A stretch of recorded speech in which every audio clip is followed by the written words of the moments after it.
Assalamualaikum warahmatullahi wabarakatuh. Beri kami motivasi dalam situasi pandemi ini. Suami tidak bisa bekerja, yang hanya kuli bangunan sana sini. Proyek ditutup dan kami tidak ada pemasukan sama sekali karena mengandalkan gaji harian. Jazakumullah khairan. Cobaan dari Allah Subhanahu wa taala. Ini cobaan. Dan bukan cuma Anda, tapi semua orang diuji.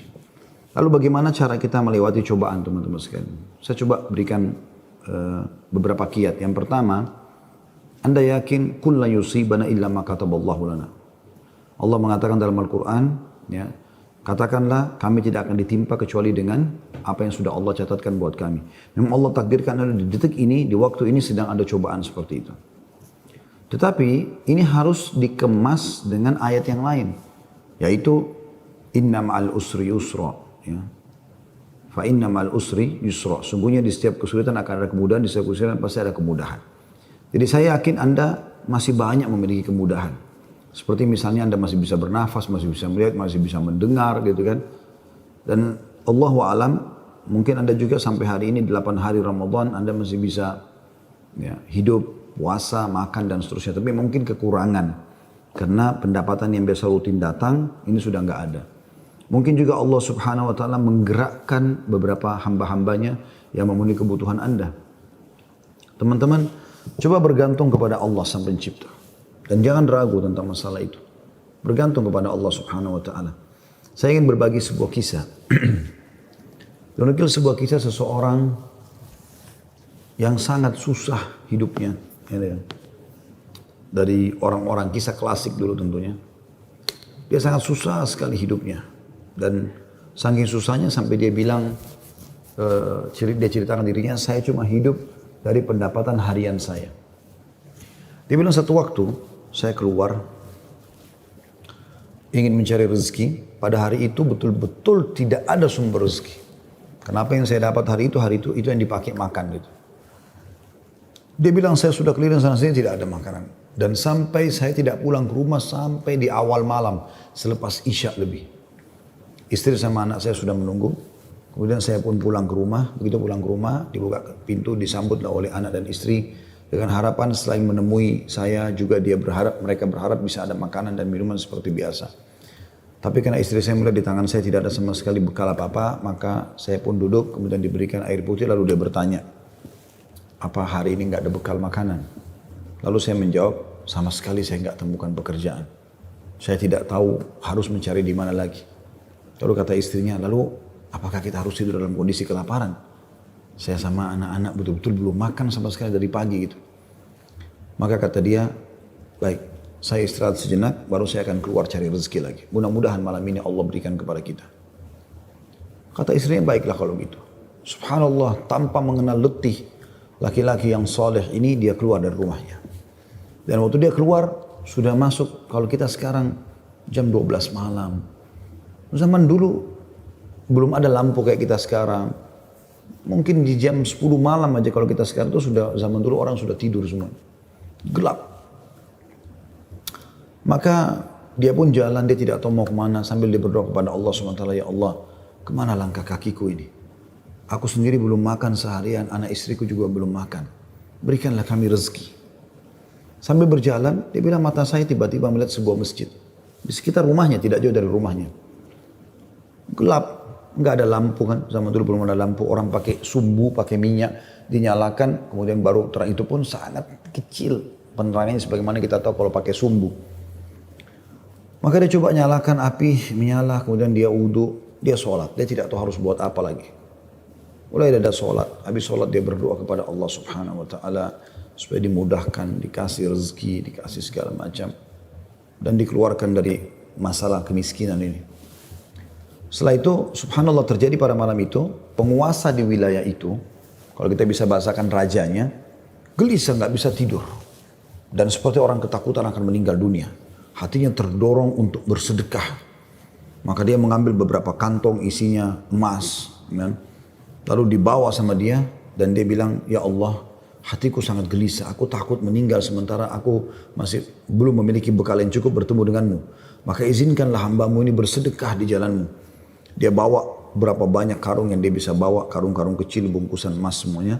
Dia naik kuda dan dia mengatakan, ya Allah, Dan aku minta petunjuk kepadamu. Aku tidak akan memegang tali kekangan kudaku ini, aku biarkan jalan. Raja tidak minta dikawal oleh siapapun. Tergerak hatinya begitu. Subhanallah dia jalan. Jalan. Subhanallah ya, Maha Suci Allah, kisah nyata ini menjelaskan. Kudanya berhenti di masjid yang ada orang soleh tadi yang susah itu. Dia juga heran. Kudanya masuk di halaman masjid, diam di situ. Dia turun. Apa ini rahasianya? Kenapa Allah datangkan ke masjid ini? Dia bilang, saya masuk ke masjid gelap. Cuma ada satu saja sumbu lampu, ya, sumbu lilin. Kemudian saya mendengar seperti ada orang suara, ya, orang yang berbicara. Saya coba mendekati suara itu, ternyata orang yang sedang berdoa. Nah tadi orang yang miskin itu berdoa. Ya Allah, mudahkanlah rezeki, saya sudah seharian tidak makan sama anak istri saya. Berikan kami rezeki, saya tidak tahu harus kemana lagi. Saya mohon kepadamu. Dia merengek-rengek sama Allah. Raja ini dengar. Maka raja itu menegur si orang tadi miskin ini. Setelah salam, dijawab salam, dia mengatakan, si raja ini bilang, saya dengar tadi keluhanmu kepada Allah Subhanahu wa Ta'ala. Saya kebetulan bawa beberapa kantong uang emas. Saya akan berikan kepada kamu sebagai sedekah. Dan ketahuilah saya raja di wilayah ini. Saya tadi gelisah, ingin sekali keluar dan bersedekah, dan Allah tunjukkan saya ke masjid ini. Mungkin kaulah yang Allah maksudkan. Dia bilang, lalu saya akan berikan kepada kamu uang ini sebagai sedekah di jalan Allah Subhanahu wa Ta'ala antara kita berdua, dan yang ketiganya Allah. Dan saya berharap apapun yang kau butuhkan, datanglah ke istanaku setiap saat. Saya yakin Allah yang menggerakkan saya bertemu dengan kamu. Subhanallah, orang miskin ini luar biasa kalau punya keimanan. Apa yang dia bilang? Wahai Tuan, kalau seandainya saya pun masih punya kebutuhan selain apa yang Anda akan berikan kepada saya ini, maka saya tidak akan datang minta kepada Anda. Tapi saya akan minta kepada Allah yang telah mengirim Anda datang kepada saya. Closing kisah ini coba diambil pelajaran baik-baik. Ada kisah yang lain, ini dihadiri oleh Imam At-Tabari. Menukil kisah ini, pada saat itu Imam Tabari masih muda gitu. Ada seorang yang sangat tua di Mekah. Dia menaungi kurang lebih 8 orang wanita. Cuma dia sendiri laki-laki. Seingat saya dalam kisah itu disebut ada 4 anaknya perempuan. Ada istri dia bertelima. Ada mertua dia 6. Kemudian ada 2 saudari dia perempuan. 8. Ya. Sama dia 9 orang. Jadi 8 wanita. Semuanya miskin. Hidup hanya dari hasil orang ini. Dan orang ini sudah tua. Umurnya 60 tahun, hampir 70 tahun. Ringkas cerita teman-teman sekalian. At-Tabari menceritakan karena dia bilang saya hadir dari awal kisah ini, maka saya coba ceritakan. Dia bilang ada seseorang yang tua, miskin. Saya melihat lalu lalang di sekitar Masjidil Haram di Mekah ya, di musim haji. Dia coba mencari sesuap nasi gitu kan. Kata Imam Tabari. Kemudian dia tidak temukan. Lalu dia pulang ke rumahnya. Imam Tabari tertarik untuk mengikuti orang ini sampai akhirnya tiba di rumahnya. Dan dia lihat keadaannya orang ini susah, miskin sekali gitu. Yang jelas dia ditanya oleh istrinya, mirip dengan kisah tadi, apakah ada makanan buat kita hari ini? Kebetulan waktu itu awal Ramadan di Mekah. Mereka tadi sahur, tidak ada makanan, sekarang mau buka puasa juga nggak ada makanan. Maka dia bilang, saya sudah coba tadi keliling mencari makanan buat kita buka puasa, tapi nggak ada. Kemudian dia bilang, coba saya keluar lagi. Keluarlah orang tua ini, jalan jauh dari rumahnya. Apa kira-kira yang harus dia lakukan? Dia harus kerja kemana? Sambil bermunajat kepada Allah, ya Allah berikanlah rezeki. Sampai karena dia capek, dia duduk di sebuah pohon, di bawah sebuah pohon. Kemudian dia sengaja tangannya dia menyentuh tanah yang ada di situ. Kemudian dia menyentuh seperti satu barang keras gitu. Waktu dia lihat ternyata ada kotak di sebelah dia. Dia tidak perhatikan waktu pas mau duduk. Dan kotak ini biasa dipakai untuk ngisi emas gitu. Maka dibukalah sama dia kotak tersebut. Ternyata betul ada emas dalam. Banyak sekali. Kalau saya tidak salah waktu itu 1000 keping emas ya. Maka dia pun melihat membuka. Ini harta yang luar biasa. Di siang hari nggak ada orang di bawah pohon. Gitu kan. Dia lihat kiri kanan, tidak ada pemukiman masyarakat, di pinggiran sekali, gitu kan. Maka diambil sama dia, dibungkus dengan rapi pada saat itu dengan kainnya. Dan dia sempat berpikir, terlintas di benaknya, syaitan menggoda, gitu kan. Kau orang miskin, kalaupun kau tidak mau mengambil semua, ambillah minimal 1 batang emas atau 1 koin dinar emas, ya, yang kau bisa infakkan untuk buka puasa keluargamu. Tapi dia melawan sambil dia mengatakan, tidak bisa, ini bukan hak saya. Kalaupun ini luqata ini seperti harta yang harta yang ditemukan. Kan itu syaratnya harus teman-teman sekalian diiklankan selama setahun ya. Selama setahun Anda iklankan. Kalau sudah setahun baru bisa mungkin jadi hak milik Anda. Ya. Yang jelas teman-teman sekalian, dia pulang ke rumahnya, lalu kemudian dia rencana tidak mau sampaikan kepada istrinya. Terus istrinya rupanya karena membuka pintu melihat ada di tangannya sesuatu, maka istrinya bilang, apa kau sudah bawa bekal buat kami? Kata dia, nggak ada. Lalu kemudian dia mengatakan, tapi apa itu? Di bawah bungkusan kainmu. Dia bilang, ini bukan urusan kamu. Dia bilang, saya minta atas nama Allah, jelaskan apa itu. Karena istrinya membawa nama Allah, maka dia mengatakan, ceritanya begini tadi. Istrinya, perempuan, miskin, dengar emas gitu kan. Perempuan kaya saja dengar emas mungkin tertarik, apalagi yang miskin, yang susah gitu. Maka dia mengatakan, kalau gitu kita bisa gunakan, karena kita orang miskin dan itu harta yang kau temukan. Kata dia, tidak demi Allah. Kalaupun ini kita bisa gunakan setelah 1 tahun kita iklankan. Tidak boleh sembarangan. Maka istrinya bilang, kalau begitu, mirip dengan tadi godaan awal syaitan. Kalau begitu minimal ambil 1 koin dirhamnya, dinarnya.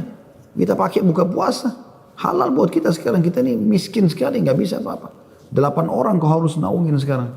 Dia bilang, tidak demi Allah. Kalau seandainya kau sentuh kotak ini ada yang kau ambil, demi Allah kau saya ceraikan. Istrinya kaget dengan kata-kata itu, akhirnya dia lihat keseriusan suami, dia tidak berani juga. Disimpanlah di rumahnya. Akhirnya tiba waktu buka puasa, mereka buka puasa apa adanya, air putih saja. Roti-roti kering ada di rumah, itulah yang dimakan sudah. Besok pagi, selepas sholat subuh di Masjid Haram, orang tua ini pas keluar, ternyata ada 1 orang dari Khurasan. Khurasan ini dari wilayah Irak sama Iran sana ya. Datang, naik di atas sebuah batu dekat Masjid Haram, lalu teriak-teriak. Ya.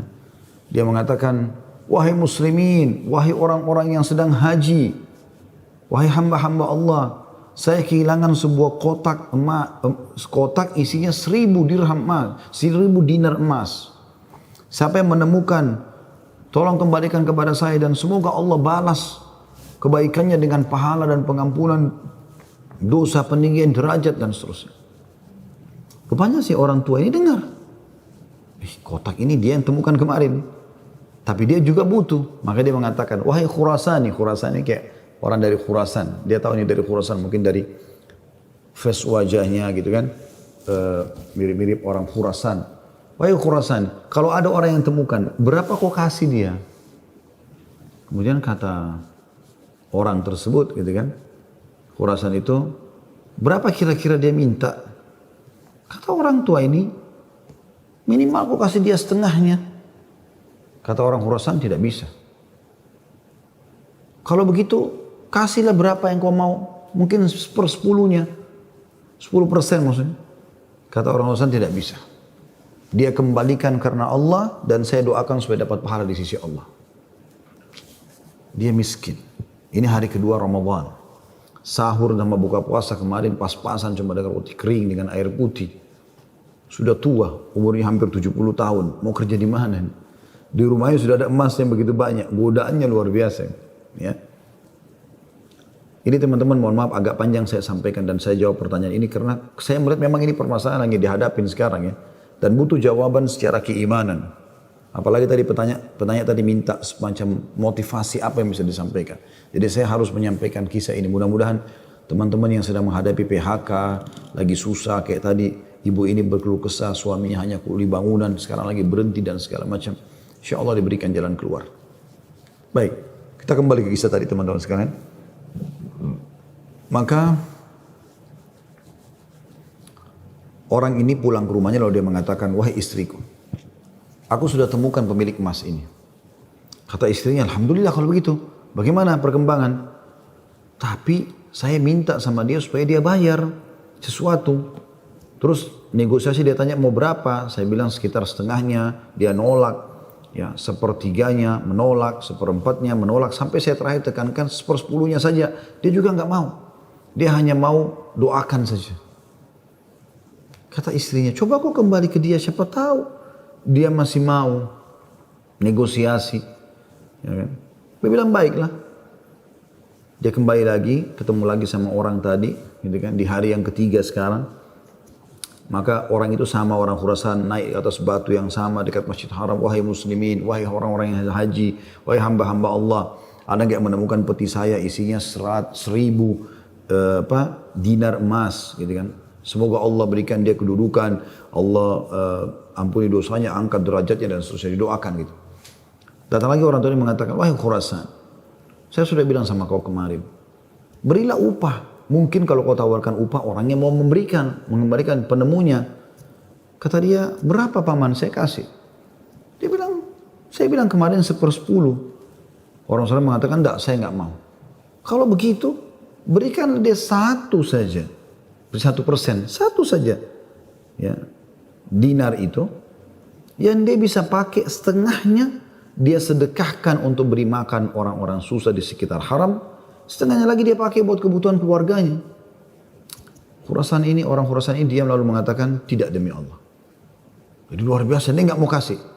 Pokoknya dia kembalikan utuh, ya, atau nggak usah. Dan dia berharap pahala di sisi Allah. Kalau dia minta bayaran, saya nggak mau. Orang ini kembali lagi ke rumahnya, bilang lagi sama istrinya, orang ini betul-betul tidak mau. 1 koin dinar, 1 dinar pun dia nggak mau kasih. Kata istrinya, lalu bagaimana? Kata dia, saya akan berazam sudah mau kembalikan. Semoga Allah menyelesaikan permasalahan kita. Kata Imam Tabari yang menceritakan kisah ini, dia betul-betul hadiri kisah ini. Dia tahu ini jalan ceritanya dan dia menceritakan. Lalu orang ini kembali lagi, ternyata di hari selanjutnya masih sama lagi kejadiannya. Terus kemudian kata orang tua ini karena sudah 3 hari berturut-turut dia mengatakan, wahai Khurasan, kau mau petimu? Saya tahu di mana petimu itu. Kata dia, ya baiklah, saya akan ikut. Ikutlah dia. Kata Imam Tabari, saya ikut ke rumahnya orang tua ini. Jalan. Pada saat tiba di satu rumah, ada rumah yang terbuat dindingnya dari tanah liat. Sama sekali tidak kelihatan ada layak untuk ditinggal. Tapi hanya sekedar tanah liat, mungkin kalau ada angin kencang bisa rubuh. Atapnya ditutup hanya dengan kain-kain sobek. Ya. Pintunya pun diangkat untuk dibuka gitu. Kemudian dia masuk dan dia persilahkan masuk. Saya pun izin. Saya mengatakan, maaf paman, bisa nggak saya ikut masuk? Karena dari awal saya lihat kisah ini. Maka dia mengatakan masuklah. Dia bilang waktu kami masuk, rumah itu nggak ada sama sekali karpetnya, nggak ada apa-apa, kosong lompong. Cuma ada semacam sekat dan seakan-akan di belakang sekat itu ada wanita-wanita tua yang kelihatan dari penampilan mereka juga itu susah, bajunya pas-pasan gitu. Lalu kemudian orang tua ini menuju ke satu arah di rumahnya, terus digalilah tanah, dikeluarkanlah kotak tersebut. Lalu kemudian dikatakan, sayalah penemunya hartamu itu. Ini. Dan saya sempat minta sama kamu agar kau berikan sebagian. Sebagaimana kau lihat ini keluarga saya susah begini. Saya sini 9 orang di rumah kecil ini. Saya sendiri laki-laki dan umur saya sudah hampir 70 tahun. Sementara ini istri saya ada di sini juga sudah tua.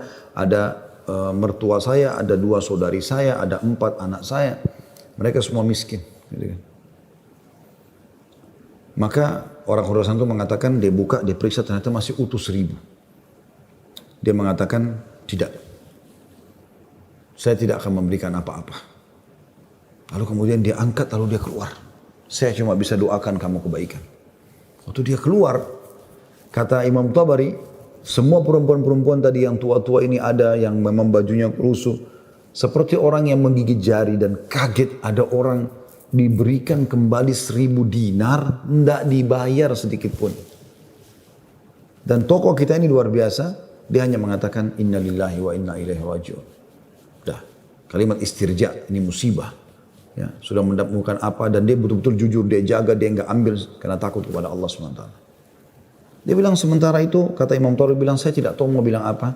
Saya pun menundukkan kepala, serba salah karena waktu itu Imam Tabari masih muda dan belum punya apa-apa gitu. Dia juga membantu apa gitu. Dia bilang, tiba-tiba ada yang ketuk pintu. Lalu pemilik rumah ini buka, ternyata orang Khurasan tadi kembali lagi. Kata dia, ada apa wahai Khurasani? Ya, istilahkan Khurasani maksudnya nisbat kepada negeri Khurasan itu ya. Kata orang Khurasan itu, bisa saya masuk? Kata dia, baik silahkan masuk. Masuklah dia. Kemudian dia mengatakan begini ceritanya. Saya ini punya seorang ayah yang meninggalkan 3 peti emas seperti ini. Masing-masing isinya 1000 dinar emas. 1000 dinar emas. Saat dia ayah saya waktu meninggal, dia mengatakan, 1 dinar emas kamu bagikan sebagai warisan. 1 dinar emas, 1 kotak maksudnya, bukan 1 dinar ya, maksudnya 1 kotak. Berarti 1000 dinar emas kau bagikan sebagai warisan. Itu sudah banyak sekali. 1 kotak 1000 dinar emas lagi kamu gunakan untuk pergi haji kalau aku meninggal. Dan 1 kotak dinar emas lagi sepertiga hartanya maksudnya, itu kau berikan kepada 1 orang yang sangat miskin dan susah. Saya ingin supaya mereka jadi baik kehidupannya. Maka dia bilang orang Husain ini, itulah sebabnya wahai paman, saya tidak mau memberikan Anda 1 dirham, 1 dinar pun. Karena ini amanah orang tua saya. Tapi demi Allah, setelah saya keluar dari sini, saya tadinya memang mau menguji, mau melihat apakah Anda betul-betul susah atau tidak. Ternyata sudah saya lihat tempat Anda dan saya keluar, Anda pun tidak marah, tidak apa. Maka saya melihat Anda orang yang paling layak untuk menerima. Maka ambillah ini semua sedekah atas nama ayahku. Kata Imam Tabari, tiba-tiba orang itu taruh, kemudian dia lari, pergi. Saya berusaha mengejarnya, ingin mengucapkan terima kasih bersama pemilik rumah, kami sudah tidak bisa melihatnya, dia sudah hilang orang itu. Kemudian saya pun dipanggil kembali oleh pemilik rumah, duduk, kemudian dibukalah pada saat itu kotak itu, lalu mulai dia panggil ke-8 wanita yang ada di rumahnya itu. Kata Imam Tabari, demi Allah dia mulai membagi kepada kami rata. Semua, satu-satu perempuan dikasih 1, dilempar. Dan diduduk seperti orang yang duduk bersila. Jadi kain baju itu, ya habis itu biasanya kita tahu kalau kita bersila bisa ditaruh sesuatu ya. Maka mulai dia melempar dinar-dinar emas itu satu persatu. Kata Imam Tabari, ke dia juga 1, lalu dilempar ke saya juga 1. Karena jumlah kami 10, karena kan tadi mereka 9, orang ini sama 8 orang wanita sama Imam Tabari itu 10. Maka kami masing-masing mendapatkan ya 100 dinar. Kan 1000 kan? 100 dinar. 100 dinar banyak sekali udah. Gitu kan jumlahnya. Setelah selesai, lalu dia mengatakan kepada istrinya, wahai istri, bukankah ini lebih baik setelah kita sabar sedikit, Allah menjadikan semua jadi milik kita, daripada kemarin kamu ambil 1 dinar tapi haram. Kemudian dia balik kepada saya, kata Imam Tabari, dan dia mengatakan, demi Allah, baju ini yang saya pakai, dia bilang, hanya ini baju yang utuh di rumah kami. Sebagaimana kau lihat baju-baju ini semua yang dipakai oleh keluargaku, tidak ada yang layak dipakai sholat. Jadi kalau waktu sholat tiba, saya sholat dulu, kemudian saya sembunyi di satu tempat, baju ini saya buka, dipakai oleh istri saya, dipakai sholat. Habis itu dibuka, dipakai sholat oleh mertua saya, dibuka, dipakai sholat oleh saudari saya, oleh anak saya. 1 baju. Kata Imam Tabari, saya berterima kasih padanya, kemudian saya pergi. Saya menemukan harta itu sangat berkah dalam hidup saya, dia bilang. Dan saya pada saat itu ingin berterima kasih, saya ingin membeli sesuatu yang bisa dipakai buka puasa, maksudnya datang ke tempatnya dia. Saya temukan ternyata perempuan-perempuan yang tadinya mereka bajunya kumuh, sudah berganti baju, mereka bawa makanan-makanan, mereka buka puasa dengan light. Kemudian saya pulang, dia bilang, kata Imam Tabari. Beberapa tahun kemudian saya datang lagi ke Mekah, saya datang ke alamat yang sama, rumah itu sudah tidak ada, saya cari tahu ternyata orang tua ini sudah meninggal, dan saya temukan anak-anaknya yang perempuan 4 itu semua menikah dengan tokoh-tokoh masyarakat Mekah, orang-orang kaya, dan keluarga mereka menjadi orang yang mampu semuanya. Butuh kesabaran akhi dan ukhti. Yakinlah, Allah tidak akan membuat kita susah. Allah tidak ingin itu. Tapi cobaan lagi datang, apalagi bukan kepada Anda sendiri.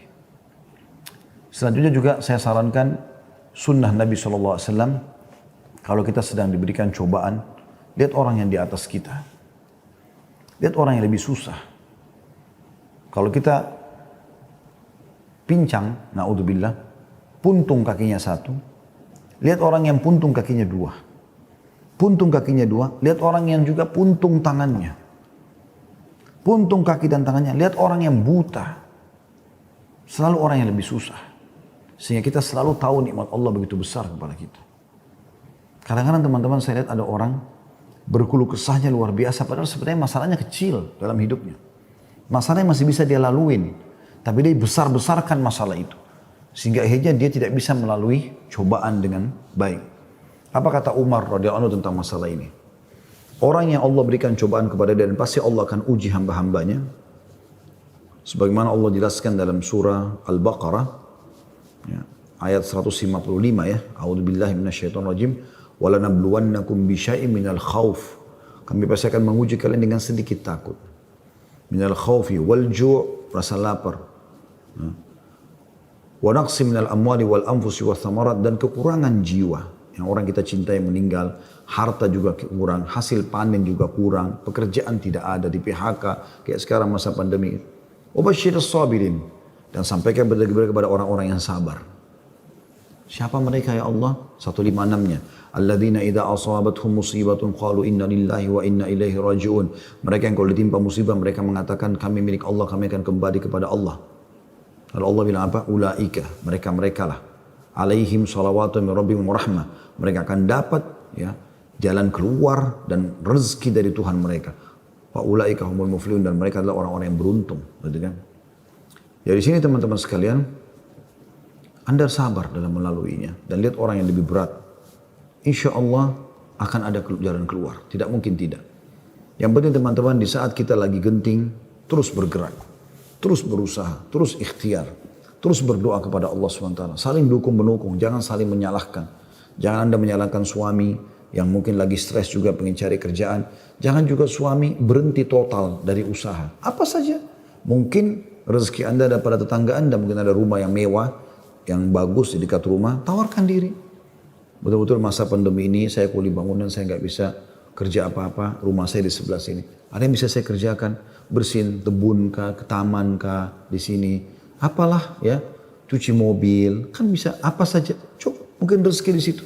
Siapa tahu Allah SWT gerakkan mereka orang-orang kaya tetangga Anda itu, justru mereka bisa menyiapkan buka puasa, sahur. Alhamdulillah, kehidupan bisa berjalan, gitu kan? Maka Allahu a'lam itu yang saya bisa kasih jawaban, karena saya juga merasa prihatin dengan keadaan ibu dan suami dan semua muslim yang sedang tertimpa seperti ini. Semoga Allah SWT memberikan kita semua jalan keluar yang terbaik ya.